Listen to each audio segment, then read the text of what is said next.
আসসালামু আলাইকুম everyone, this is আয়াত ফ্রম আয়াত প্যারাডাইস। আশা করি আপনারা ভালো আছেন, সুস্থ আছেন। আমিও ভালো আছি আলহামদুলিল্লাহ। মা হলে কত দায়িত্ব সেটা অ্যাকচুয়ালি মা হওয়ার পরেই বোঝা যায়। তো ছেলের অনেক দিন ধরে আবদার ছিল যে মা পিৎজা খাবো পিৎজা খাবো। তো আজকে তাকে নিয়ে চলে গিয়েছিলাম পিৎজা খাওয়াতে।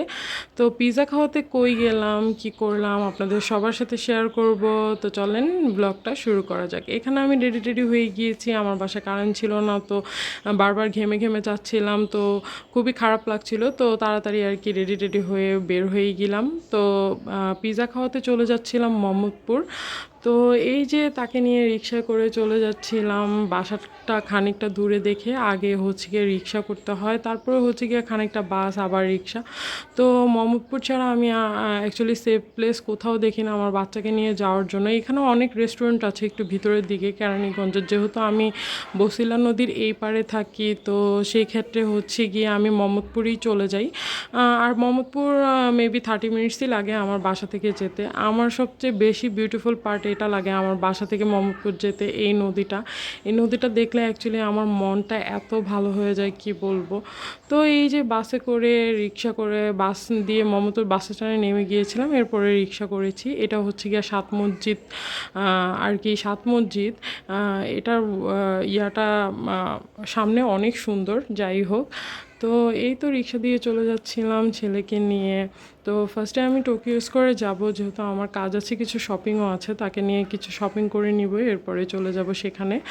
তো এই তো যাচ্ছিলাম আর খুবই মজা করছিলাম। আমার একমাত্র এনজয়ের মাধ্যম হচ্ছে গিয়ে আমার দুই ছেলে। তাদেরকে ছাড়া অ্যাকচুয়ালি আমি কিছু বুঝি না, আর তারাও আমাকে ছাড়া কিছু বুঝে না। আমার ওয়ার্ল্ডই হচ্ছে গিয়ে আমার ছেলেরা। আমি আমার ছেলেদের সাথেই ঘুরতে পছন্দ করি। এই যে টোকিও স্কোয়ারে চলে এসেছিলাম, আর আমার সব জিনিসপত্রগুলো আমার কিনা শেষ। কি কিনেছি পরে দেখাবো, যেহেতু আমি একদমই টাইম পাই না। সেদিন টাইম গিয়েছিলাম, বৃষ্টির দিন ছিল, ঝিরিঝিরি বৃষ্টি পড়তেছিল, কিন্তু ওয়েদারটা খুবই সুন্দর ছিল আলহামদুলিল্লাহ।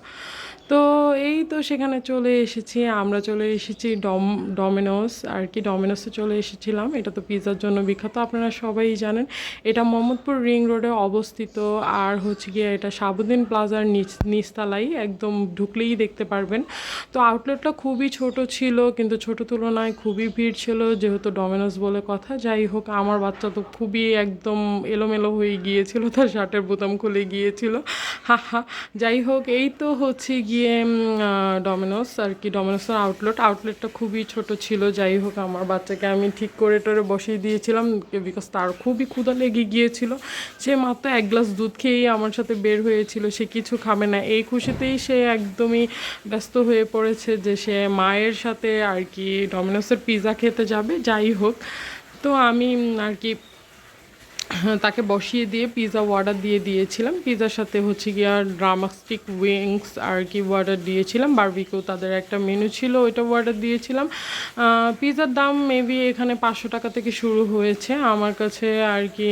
মোটামুটি আর কি 500 টাকা 600 টাকা বাজেটের থেকে আর কি শুরু হয়েছে। আপনারা দেখবেন এর নিচে কোনো পিৎজা নাই। আর তো আমি দিয়েছিলাম মেক্সিকান পিৎজা আর কি। মেক্সিকান পিৎজা অর্ডার দিয়েছিলাম মিডিয়াম সাইজেরটা, তারা ক্যাশ মেমো দিয়ে গিয়েছিল। আর আমার মেবি পিৎজাটা প্রায় 1300 না 1200, মানে 1300 প্লাস নিয়েছিল। আর হচ্ছে গিয়ে যেটা ড্রামস্টিক যেই উইংস দিয়েছিলাম বারবিকিউ, সেটা হচ্ছে গিয়ে প্রায় 350 না 450 নিয়েছিল, আমার ঠিক মনে নেই। যাই হোক, তো বসে গিয়েছিলাম। এখানে কোক আর পানি আমি আগে নিয়ে নিয়েছিলাম বাইরে থেকে। তো বসে গিয়েছিলাম, বসে ওয়েট করতেছিলাম, যেহেতু অনেক ভিড় ছিল। সেহেতু বসে ওয়েট করেছিলাম, আর পিৎজা আসার জন্য ওয়েট করেছিলাম। তো আমি আবার গিয়ে বাইরে থেকে আর কি দৃশ্যটা দেখিয়ে দিচ্ছি যে কীভাবে আসতে হবে আপনাদের সুবিধার জন্য। এটা মোহাম্মদপুর রিং রোডে একদম টোকিও স্কোয়ারে সোজাসুজি চলে আসলে শাহাবুদ্দিন প্লাজা, এটা সবাই চিনে। মোহাম্মদপুরে যারা থাকে, মোহাম্মদপুরে যারা অবস্থিত, তারা তো চিনেই, আর বাইরের মানুষরাও খুব সহজে একদম চিনে যাবেন। যাই হোক, অলমোস্ট 30 মিনিট আর 40 মিনিটের মতো বসেছিলাম, যেহেতু অনেক ভিড় ছিল। তাদের পিৎজা দিতে, ডেলিভারি দিতে একটু টাইম লাগছিল। যাই হোক, আমি অনেক এনজয় করছিলাম। আমার বাচ্চা আমার পিছনে, আমি যখন ক্লিপ নিয়েছিলাম সেও এসে দাঁড়িয়ে আর কি ইয়া করছিল। তো অনেক এনজয় করলাম, অনেক মজা করলাম। আউটলেটটা তো খুবই ছোট, আপনারা দেখতে পাচ্ছেন। যাই হোক, তারপরে সেই তুলনায় ভিড় অনেক বেশি। যাই হোক আর কি, এই তো আমাদের পিৎজা এসে পড়েছিল। আলহামদুলিল্লাহ আলহামদুলিল্লাহ, পিৎজাটা দেখতে তো খুবই ইয়ামি ছিল, কিন্তু খেতে মোটামুটি ভালোই ছিল, অত খারাপ ছিল না। কিন্তু ডমিনোস পিৎজা হিসেবে আমি মনে করেছিলাম আরও বেস্ট হবে, যেহেতু আর কি আমি থিঙ্ক করেছিলাম যে বেস্ট হবে, এর জন্য আর কি আমি মিডিয়াম সাইজেরটা আর কি অর্ডার দিয়েছিলাম। তো আমাদের দুইজনের খেতে একদমই কষ্ট হয়ে গিয়েছিলো। যাই হোক, আমি মনে করেছিলাম আমার বাচ্চা আর কি খেয়ে আসে নেই, সেহেতু আর কি বড়ো সাইজেরটাই অর্ডার দিই, তো মিডিয়াম সাইজেরটা অর্ডার দিয়েছিলাম প্রায় 12-13 ইঞ্চির মতো।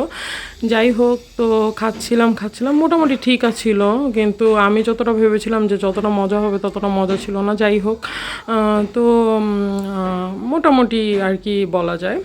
তো এই তো খাচ্ছিলাম, ছেলের আবদার মেটাতে হলে আমার বাসা থেকে কত দূরে আমার আসতে হয়, তারপরেও হচ্ছে গিয়ে ছেলের আবদার বলে কথা।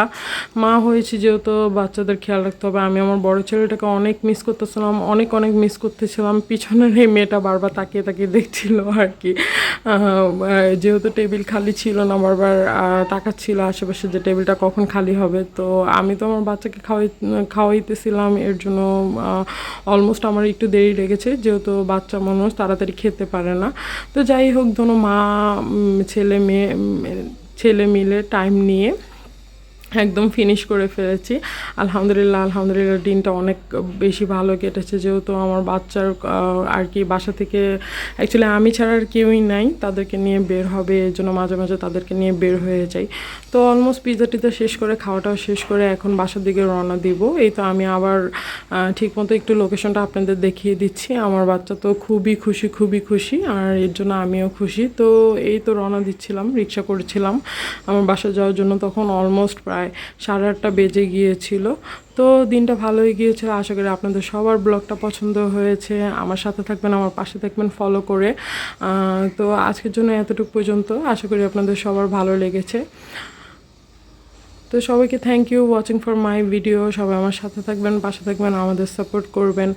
তো এই তো শেষে দেখাচ্ছিলাম অ্যাকচুয়ালি আমি টোকিও স্কোয়ার থেকে কী কিনেছি। আমার এই পাউডারটার এই সেন্টটা অনেক পছন্দ। তো থ্যাংক ইউ ফর দ্য